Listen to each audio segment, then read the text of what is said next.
Bienvenue sur notre chaîne. La Norvège n'est pas considérée comme un pays avec beaucoup de violence, mais elle n'est pas aussi sûre ici non plus. Dans cette vidéo, nous vous révélons les endroits les plus violents, vous savez donc, où vous devez redoubler de vigilance.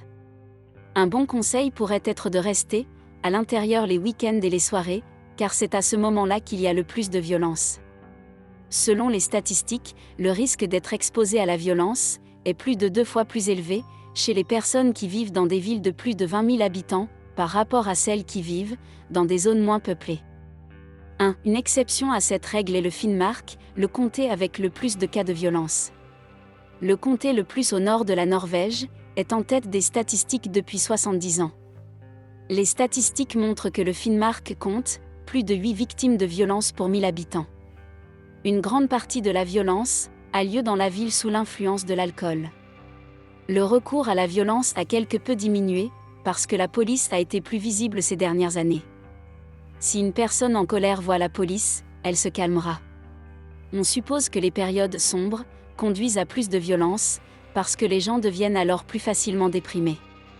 Comparé à d'autres pays, il n'y a pas beaucoup de violence au Finnmark, mais dans un contexte norvégien, les statistiques de violence sont les plus élevées au Finnmark.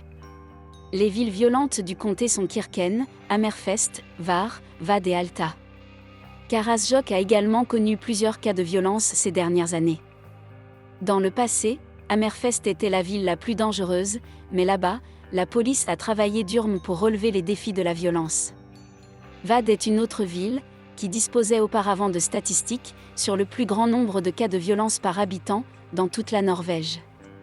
La plupart des cas de violence se produisent en mars, avril, juillet et décembre. De plus, la plupart des incidents sont enregistrés dans la nuit de samedi à dimanche.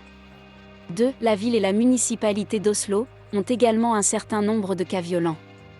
Ici, il y a plus de 7 victimes de violence pour 1000 habitants. Dans la ville même d'Oslo, il y a plus de 38 victimes de violence pour 1000 habitants. Ces dernières années, plusieurs enfants de moins de 15 ans ont été enregistrés comme victimes de violences et d'abus. La plupart des infractions sont commises dans les districts d'Oslo de Sankthanshaugen, Grünerløkka, Sagen et Grand-Oslo. Cependant, il y a beaucoup plus de quartiers et d'endroits que ceux-ci où les gens ne se sentent pas en sécurité. Ce sont la zone près de la gare centrale d'Oslo, Vaterlandsparken et la gare routière, Lower Grünerløkka, Jernbanetorget, la partie inférieure de la porte Karl Johan, la porte Prinsen et Tollbugata, Grønland, le parc près du château royal, Tien et Sofienbergparken. En tant que touriste à Oslo, ce sont des zones que vous devriez éviter, après la tombée de la nuit, et tôt le matin. Ici, plusieurs personnes ont été exposées à la fois à la violence et au vol. Il y a aussi la vente de drogue dans ces zones. Agder compte également plus de 7 victimes de violence pour 1000 habitants. De nombreux épisodes violents ont lieu le soir et le week-end, mais parfois des bagarres ont également lieu en journée.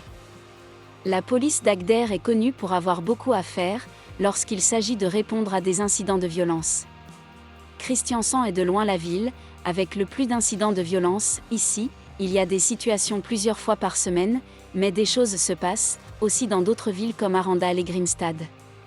Une grande partie de la violence peut être liée à la consommation d'alcool.